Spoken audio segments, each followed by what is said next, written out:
Before we dive into today's episode, I want to highlight one of the core values of Fame Ready: expansion. Because building a profitable business isn't just about creating something great, it's about differentiation and standing out. And if you run a retail shop, you know just how hard that can be. Your brand, whether it's a personal brand, a product, or a storefront, is shaped by what people associate with you. And for retailers, that includes what's on your shelves. Finding unique products your customers won't see in big box stores takes time. Sourcing can be exhausting, and tying up your cash flow in new inventory, that's risky. That's why I'm so excited to partner with Fair. Fair is the largest online wholesale marketplace connecting hundreds of thousands of brands and retailers around the world.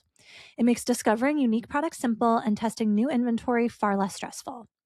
Retailers get net 60 payment terms, which means you can sell your inventory before you even have to pay for it. And they offer free returns on first orders, so you can try new brands with confidence.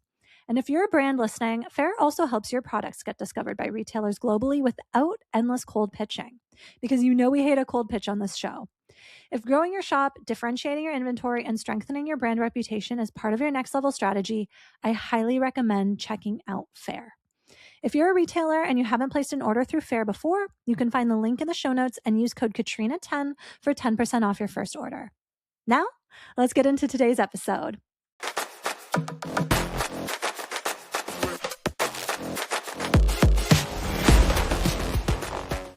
Hello, you guys. Welcome back to Fame Ready, the podcast to show you that anything is possible. Yes, including fame. I'm your host, Katrina Owens, top personal branding and public relations expert. If this is your first time tuning in, welcome. This show, you guys, is growing. And you know what's really, really interesting? I've been thinking a lot about audience growth over the last couple, I want to say days, but honestly, it's been maybe weeks or even months because my audience has changed so much. I was actually running a really cool exercise this morning because I am celebrating that Q1 2026 was my best, highest revenue quarter of all time since becoming a business owner, but also like all time because, I mean, if you know my corporate story, you know I was not paid that much. And so what I did is, and this is going to be an Instagram post that I'm going to pull together when I have some time later today, but I actually went all the way back to my very first Q1, January through March in business, and I ran all the totals and I divided up all of the different revenue streams to see what the growth has really looked like. So I'll just say it verbally here, but by the time this episode comes out, I'll have done this social media post already. So maybe Heather can work her magic and include some screenshots on the YouTube video if you're watching. And if you're not, just head over to Instagram. I'm sure you'll find it. Or I have a feeling this content is going to pop off. So maybe you've already seen it by now. And I'm actually going to share the fact that I'm sharing this because it is a bit of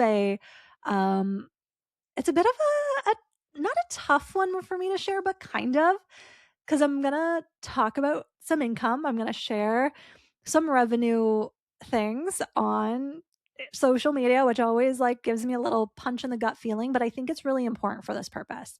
This is not like an income claim. This is to show you how real growth actually happens. So if we rewind to 2023. So in 2023, between January to March, that quarter, my income, and I'm going to say income / revenue because I was actually holding a part-time marketing director job, was $25,453.96. So roughly $10,000 of that was agency revenue because I was running my agency on the side, and $15,000 of that was my income from working this job. So that's after tax income. I wasn't about to like go pull like pay stubs. This just had to come from my bank account. So that's an after-tax figure. So obviously before tax, probably a little bit higher, but still. 2023, 3 years ago, in a quarter, I was making roughly $25,000. That's what was hitting my bank account. And so I had two revenue streams back then. My agency, which I'm not going to get into today, but was obviously broken into a lot of micro revenue streams, social media management, some consulting, like fractional CMO stuff. I also did like some digital advertising, PR management, all of that. And then I was doing like a part-time marketing director job at an agency. 2024 came around and we went from 2023, that was that $25,000 over 3 months. Then we were at $45,000. And this is when my agency was king. So the agency total, we were about $40,000 in agency revenue across the first quarter of 2024, and then almost $6,000 in coaching and consulting. This is when I had started to experiment with my coaching and consulting. Okay. 2025 is when things get interesting. So in 2025, my total revenue was almost $47,000, okay, from January to March 2025. So almost the same, slightly higher than 2024. But here's the thing. My agency revenue was about $6,000. My coaching and consulting revenue was about $37,000. So you can see how they switched. And then I had some event revenue, and that was like about $3,600 worth of event revenue, and $567 for speaking engagements. So I'm guessing that was like one of my very first speaking gigs. Got paid just over $500 for it. And so now you can see the revenue stream starting to switch. Okay, so now I know you're all dying to know what 2026 looked like. Okay, so just to recap, 2025. So a year ago, my Q1 was $46,000, almost 47. 2026, drum roll, please. The total of revenue between January 1st to March 31st, 2026, $67,213.47. $37,000 and some change worth of that was coaching and consulting. That's about 55% of the revenue for the last quarter. Just over $16,000 of that was event revenue, so Big Brand Energy Live. Just over $11,000 of that were brand partnerships. And just over $2,000 of that were speaking engagements. Look at that growth. Isn't that so amazing? Like, to look at that, to really do this breakdown and to see like between 2023 to 2026, the change, that's incredible. But do you know how much messaging, positioning, content had to shift to speak to these different audiences to build these revenue streams? Everything had to change. And that's why I'm so excited to dive into this episode today, because we're going to actually talk about audience growth and how if you want to actually build a 6-figure personal brand, you simply cannot talk to one audience anymore. Okay. We're talking to, we're not just talking to ideal clients. We're talking to event organizers, potential brand partners, community members, which I'm going to explain what that is in a second. If you think that you are only selling services or coaching through your content, you are going to stay in that lane forever. You are never going to expand beyond into these other revenue streams if you stay focused on creating that type of content. Okay. So the moment that you want your personal brand to actually create bigger opportunities, so receive the speaking invitations, get to make, brand partnerships a 5-figure revenue stream, you have to know that you're talking to different brands as well. But it's not like you're creating all of these different pieces of content that show you in a different way. It's learning how you can create one piece of content that speaks to multiple people. And that's what I'm going to get into today. Okay. So I just want to do a little bit of a plug, because when this episode comes out, I will be like just days away from heading to Destin, Florida for Power Table Live, where I'm actually giving a workshop on this exact topic. So if you're going to Power Table, this is a little sneak preview of what you'll get from my workshop. In this workshop, I'm actually going to be giving you tools that you can use to actually do this. But if you're just listening to this, this is something you can implement right away. And Adobe Acrobat actually makes that really easy as well, which I'll tell you a little about in a sec, because I love to make this actionable. Okay. But first, we need to talk about what this content actually looks like. Because if we're not selling anymore, or if I shouldn't say we're not selling anymore, because I do show up and sell every day. But if we're not just doing that, what are we doing also? We're probably showing our perspective, maybe integrating some lifestyle, going behind the scenes, talking about processes, storytelling how we got somewhere or a transformation we've experienced. But we're not creating different types of content for like each of those functions. What I want you to be able to take away from this podcast episode today is that one piece of content can actually create different signals depending on who you've tailored it to. Okay. So a client could look at a piece of content and see transformation or like, I want that result. Whereas a brand partner could look at the same piece of content and just see how credible you are. Or they might see how your worlds align and you might have similar values. An event organizer could look at the same piece of content. Generally, it might be like a talking head, or maybe you're using imagery of you speaking on a stage, and that signals to them authority, that you are a speaker, you're clear, you have good presence. And a community member might simply feel like connected to you. And this is where content becomes like actually strategic. So let's talk about community members for a second. So a community member is someone who may never buy your high ticket offer.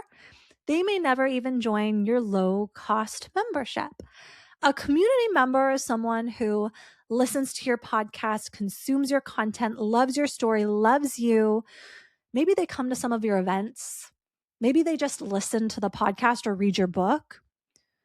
The thing with a community member is people that are really focused on selling an offer or converting clients forget about this group of people.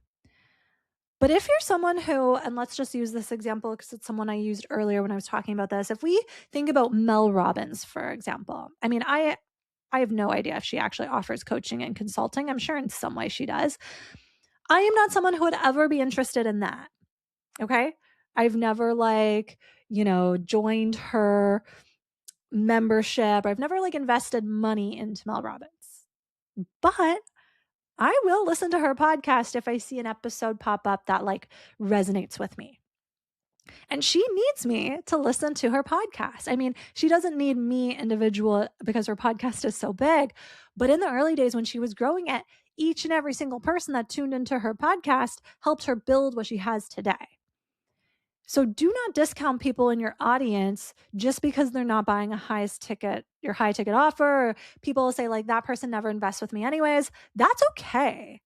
You can have, if you want to call them the looky-loos or whatever term you have for them, those people are really important when you're building a 6-figure personal brand. And if you discount them, well, then who's left? Because brands are not interested if your only audience is clients.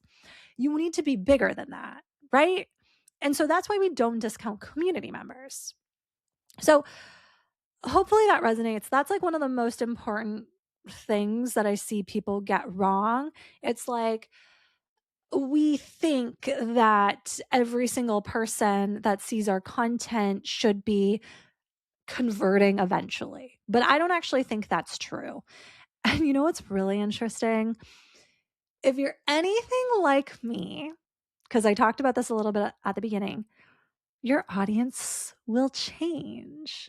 And this can be really uncomfortable for some of us, right? Because there are people in my audience who maybe they used to be clients or maybe they used to be community members, and they find that there are some people who maybe don't engage with my content anymore. Heck, maybe at this point they've even unfollowed me. And it's easy to let your growth or your evolution kind of throw you off track. And it's easy to kind of feel oh, did I say the wrong thing? Or do they not like the version of me that exists now? And I want you to forget all of that, because audience growth and shedding a previous audience is totally normal. Earlier in this episode, when I broke down my revenue streams, agency clients used to be a really big part of my business, obviously, and then I shut that part down. So it shouldn't be a surprise to me that if there are people following me from my agency days who are more interested in that type of content and what I do now no longer resonates, that's okay. That's growth. And so sometimes our follower count goes up and down, or we see our engagement go up and down. I never want you to get discouraged by that. I want you to know that the growth is so normal.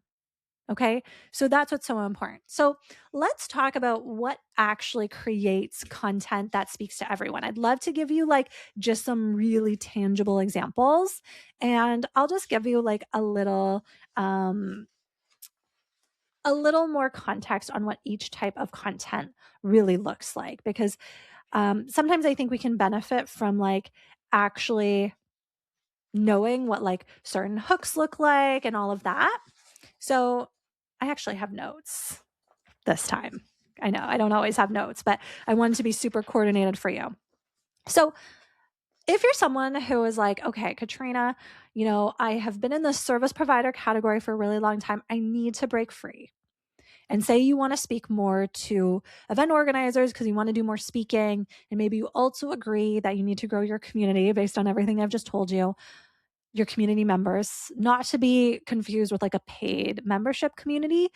I really want you to get comfortable with the fact that your community, while they might buy a book or buy an event ticket, they're not someone who's investing big money into you, and definitely not on a recurring basis. Okay.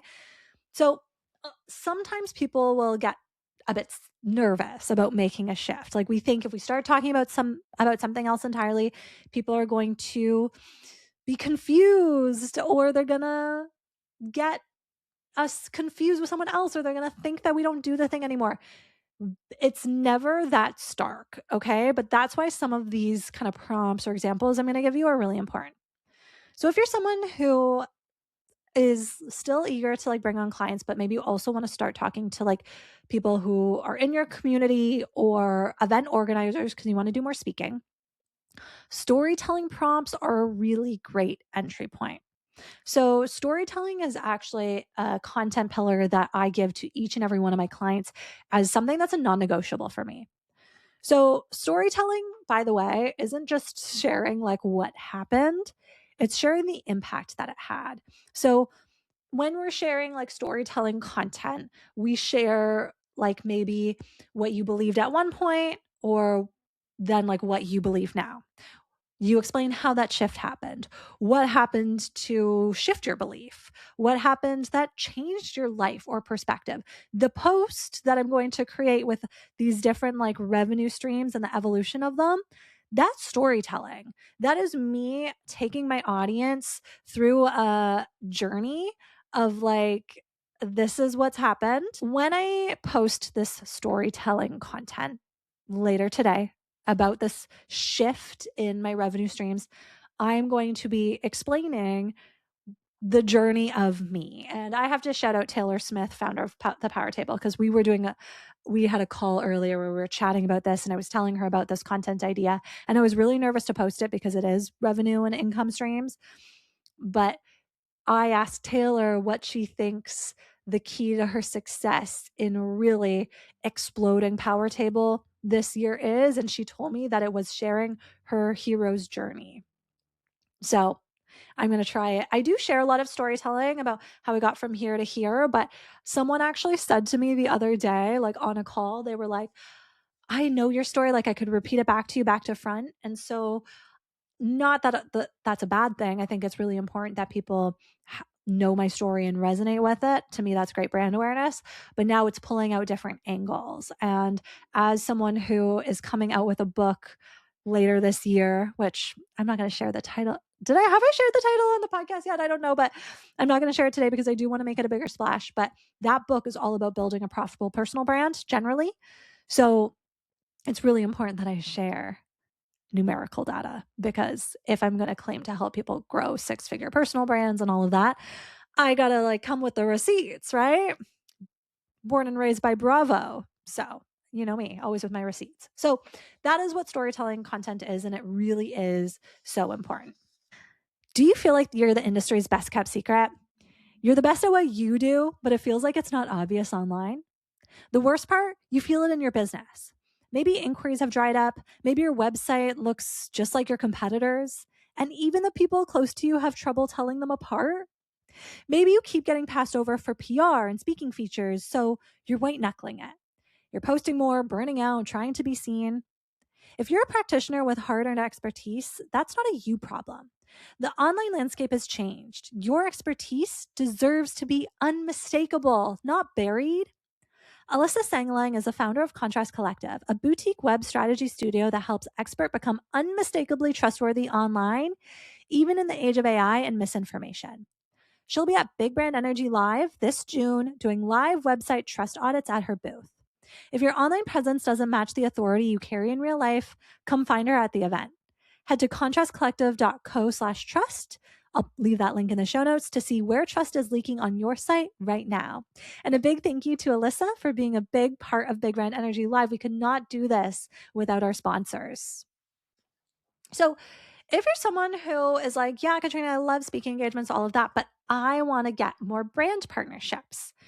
The thing with brands is while they also love storytelling, they need to know that you have similar values. So also in aside to that, they also want to know like lifestyle. They want to know behind the scenes. So great things to consider is like what products you use, and maybe like you're sharing a skincare routine. But here's the thing, if you are a personal brand, you are not sharing your skincare routine just for like clicks or views. I'll tell you how I would do it. So I'm Katrina, I'm a personal brand and PR consultant. If I want to start sharing my skincare routine, I'm basically going to say, hey, here's the thing. I spend so much time on the road traveling and I'm on airplanes and it's dry, but I also want to take the least amount of products with me when I'm doing all of this travel to speak at events. Here is my travel skincare routine. Because now I'm connecting it to my actual function of business, because inside my business, I work with business owners who are also traveling and speaking on stage and will also really get on board with that content. Another great example of this, actually, because I'm doing this weekend. So this weekend, I get to go to a in-person retreat for the business mentorship program I'm in called Living in Balance. We do one in-person retreat every single year. And I have been asked, and I like really excitedly said I would. I'm going to create a reel just like sharing my time during the weekend. And so the reel isn't just like come with me as I have an in-person retreat with my mentorship program. I'm really going to connect that reel, the content that's shared, with the growth that I've experienced through the mentorship program, what the mentorship program helps me accomplish. You know, one of the things, and I'll just give this to you for context, is so at this retreat for the very first time, I'm staying alone in a gorgeous oceanside studio. Okay. There is a previous version of me, she's in in those revenue screenshots. There's a previous version of me who never would have been able to like afford or even thought it was possible that I could just say, I'm going to spend $1,000 to stay by myself for 3 nights and not have to worry about splitting that cost with someone or any of that. It's me getting to actually like really soak in what I've built, which is so cool. So that's what I want you to really, really be aware of. We're not just like sharing content for the sake of it. We're linking it to our journey, our transformation. So while we're sharing behind the scenes or showing lifestyle, showing what our world likes, we're still connecting to our story. And that's how we make sure that in that content, we're not just talking to brands, right? If we take it back to like the skincare travel example, I'm actually not just showing brands what this content looks like. I'm still speaking to potential clients who want to work with me, because they're like, oh my God, I want to travel and speak and do all of that and have that lifestyle. So in that process, I'm still talking to clients who want the transformation. And also, if I'm linking it to speaking engagements, traveling for speaking engagements, I'm sorry, I'm getting excited now as I'm talking so fast. That also gets event coordinators, like that perks their brain up, because they're like, oh, Katrina travels. So maybe there's an event organizer on the East Coast that has been wanting to ask me to speak, but isn't sure if I do it. So if I'm talking about it, but I'm also sharing my journey at the same time, we're killing so many birds with one stone. And then the community members that just love watching my content, community members love behind the scenes. They love lifestyle. Obviously, that's not the only reason why they're there, but it is content that does really well. So holy shitballs, you guys. I just killed 4 birds with one stone. A terrible analogy, but like a great piece of content. Okay, so here's one more example. So Let's do one more if you're talking to like clients or event organizers. So we can do what's called like a POV post. POV, I also would call like authority building, because this isn't showing off like just what you know. This is also saying like, this is what I believe, this is why, this is what I challenge, this is why I'm different. So for me, POV posts a lot of the time are like, here's why I don't believe you need to hire a PR agency if you want to build a profitable personal brand. These are important, obviously, because this really showcases your expertise. So that's another type of content. There's two more. So we talked about storytelling, POV/authority building. The other like types of content pillars I like to offer clients are unique positioning. So this is like, unique positioning is like, what are the core elements of your brand that make it unique, and making sure we're always talking about those things. So in audience growth, this will change, by the way. So for a very long time, my core unique positioning was always built around, I don't believe that you need to use a publicist. You can build it yourself. That is still like, I would say, a core differentiator of mine. But my positioning now is really like, the possibilities are endless for you if you really believe and act like they are. That's the through line on this podcast episode, but that is also the through line in my event series. That's also what I do a lot of social media content around. And I would say that's also a theme in my coaching. And so it's shifted a little bit, but that's okay because I'm still clear on what that is. Your unique position is never going to stay exactly the same. That's okay. You are meant to evolve. And then the final piece of content is specific educational. So that's the last content pillar that I give to personal brands. So specific educational is actually explaining a process for the most part. So explaining how you do something, how you achieve something. I did an excellent specific educational post a couple weeks ago that got like 25 saves. It was my most saved piece of content. And it was literally like, if I wanted to make an extra $5,000 next month without signing another client, here's what I do. And I basically shared like 5 different ways I would build a new revenue stream. So I talked about corporate speaking, hosting events, podcasting, content monetization. I talked about all of it. And I provided a bunch of different ways that people could do that. And that really is a post that did really well because I was educating people. But at the same time, I mean, this is what I teach on too. So I do a lot of workshops. I speak inside a lot of communities, and evidently this is why, because I'm creating the type of content that speaks to multiple audiences, which we love to do. Okay, so now I just want to talk a little bit about why this is so easy for me, and it's because I use Adobe Acrobat Studio. So this is actually what I'm doing inside my workshop at the Power Table Live. So at the Power Table, there is a custom curated PDF space that I've worked on, both myself and the Power Table team. Oh, so many P's. This is something that we put together collaboratively, and this is because we can create like a PDF space that has a personalized AI assistant that can help us actually create this type of content. And so, why I like using a personalized AI assistant over like dumping all of this into ChatGPT, for example, is because it it actually works for my existing documents instead of pulling random information from the internet. So, for example, in a PDF space that I would create for myself, I have what's called a personal brand hub. I'll upload podcast transcripts, my keynote scripts, any workshops I create, my press kit, speaker kit, all of that. I put it into a PDF space. And now I have a personalized AI assistant that can literally tell me, help me brainstorm, create any type of asset I need. If I need a long form bio, if I need a short form bio, if I'm experimenting with a new idea, this AI assistant pulls from what I've created to help me generate new assets. And this is so important because when we're dumping this into like other AI tools, a lot of the time they're pulling from the internet as well, which can kind of dilute our unique positioning and really like our core voice. So try to avoid doing that.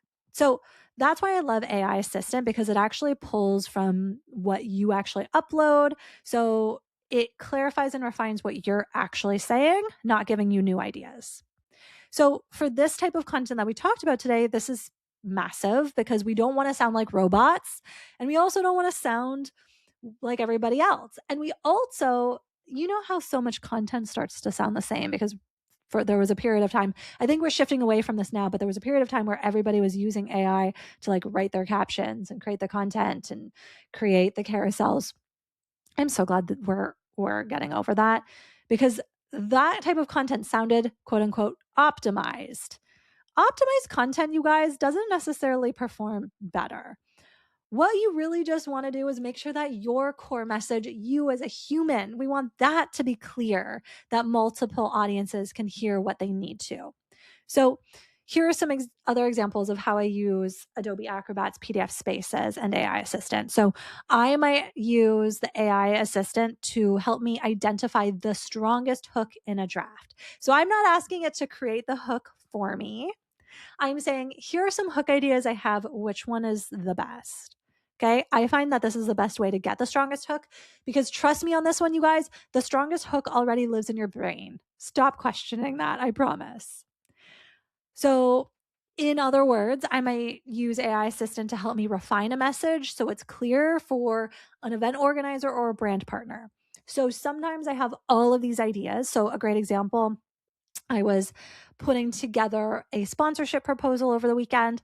I was using AI Assistant to help me clarify the different packages and, really used that as a tool to help me amplify.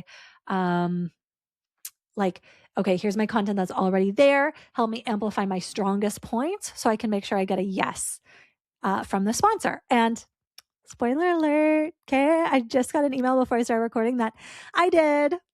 We got another sponsor on board, which is freaking crazy, you guys, honestly. Shameless plug, I've secured about $20,000 in sponsorship in this month alone, in the month of April alone. That's huge. That's for Big Brand Energy Live. Okay, going back to just some other ways that we use AI Assistant, because obviously in the show notes, you can try this for yourself with a free 7-day trial. So make sure you hop on into the show notes to do all of this yourself. But here are some other ideas.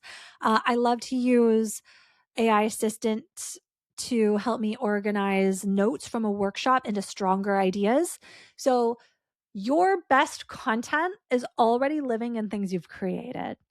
It just might not be in like short, digestible content. Okay. You might have an incredible workshop that's 60 minutes long, and there are probably dozens of content ideas for social media hidden inside that workshop. AI Assistant can help you pull those out. And then also just generally keeping all related materials in one PDF space so the messaging is always consistent.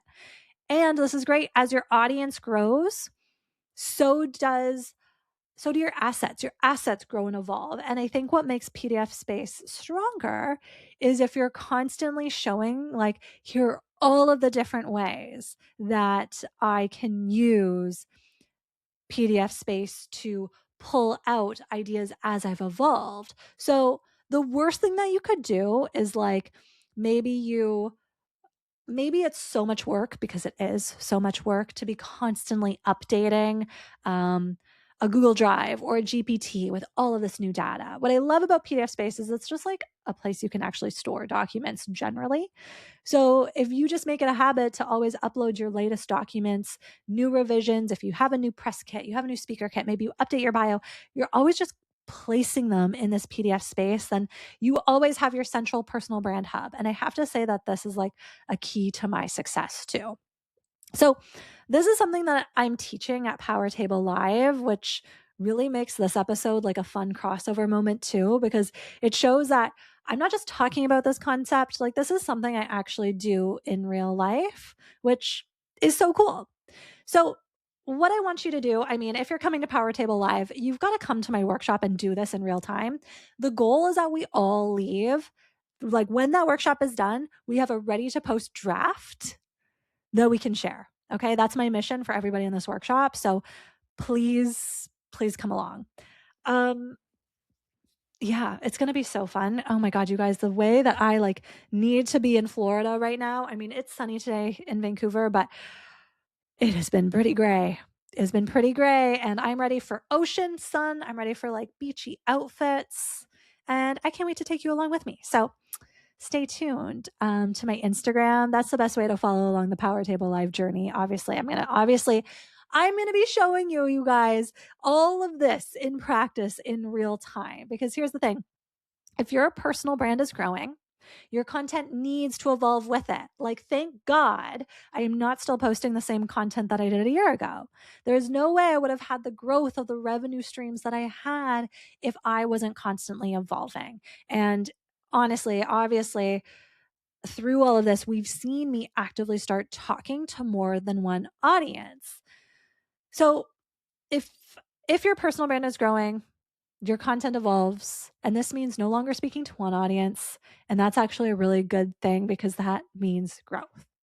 And that means that one strong piece of content has the power to do so much more heavy lifting than most people realize. So the whole underlying takeaway here is this is a quality game over quantity. Do more with less. And with a tool like Adobe Acrobat, it makes this process so much cleaner. Because instead of keeping ideas scattered across Notes app, Docs, voice notes, browser tabs, I can organize them, workshop them, and refine them all in one place, and use AI Assistant to strengthen the message without losing my voice. That's what makes content more strategic and honestly, more sustainable too. So, actionable takeaway for all of you who are not coming to Power Table but still want to participate in the fun. Before you post your next piece of content, I want you to ask yourself, what do I want to be known for? What is it? What is the thing? What do you want to be famous for? Okay. Question number 2, who do you want to say yes to you? Is it an event organizer, a brand partner, a client? Pick one to focus on, but if you implement everything from this episode, just know you'll be reaching multiple audiences at once, but great to have clarity on the primary. And 3, before you post the piece of content, ask yourself, does this piece of content create trust, authority, or clarity for that primary audience? If the answer is yes, this is when your content stops being content and starts being leverage. And you know we love leverage on this show because leverage is really how I had the most incredible quarter of my business and how I know that you will too. So explore PDF Spaces by clicking the link in the show notes and really let me know how you're using it in your business. Because to me, you heard my last episode where I talked about refining my back end and making everything more productive by using Adobe Acrobat as an efficiency tool. And this is how we can use it to strengthen content too, which is so cool. So if you loved this podcast episode, you guys, please rate and review everywhere you listen to podcasts. Please follow me over on Instagram at Katrina Owens PR. This is how you can keep in touch with me over the course of, I'm calling it Power Table Week because I'll be in Florida for an entire week, which your girl obviously needs. You can follow the show at Get Fame Ready. I think I just said this, but please, please, please leave me a 5-star freaking review on Apple, on Spotify. It helps more people who need this show find it. This show is growing at a rapid pace, and I know it's because of all of you sharing it. So thank you, thank you, thank you. I could not do this without all of you. This episode is brought to you by Big Brand Energy Live, my signature full-day experience for ambitious women who are ready to stop thinking about their next level and start moving like they belong there. Last October, I hosted a much smaller version of this event, and in the months that followed, women from that room went on to launch retreats in the south of France, book major speaking gigs, secure announcing roles, hire full-time staff, and even hit their first $1 million year. That's what happens when you get into the right room. Big Brand Energy Live is happening June 11th, 2026 in Surrey, British Columbia, Canada, and tickets are officially on sale with the event already over 60% sold out. If you know you're meant for more visibility, more authority, and bigger opportunities, I promise you this room was created just for you. Grab your ticket now with the link in the show notes. Use code FAMEREADY to save $50 off your tickets, and I'll see you in June. Okay, you guys, that's it for today's episode. Please, please, please grab your ticket to Big Brand Energy Live, the room to show you that anything is possible. Because if you're a proud listener of this podcast, you already know the possibilities are endless. So you might as well come experience it live. I'll see y'all next week, okay? Toodles.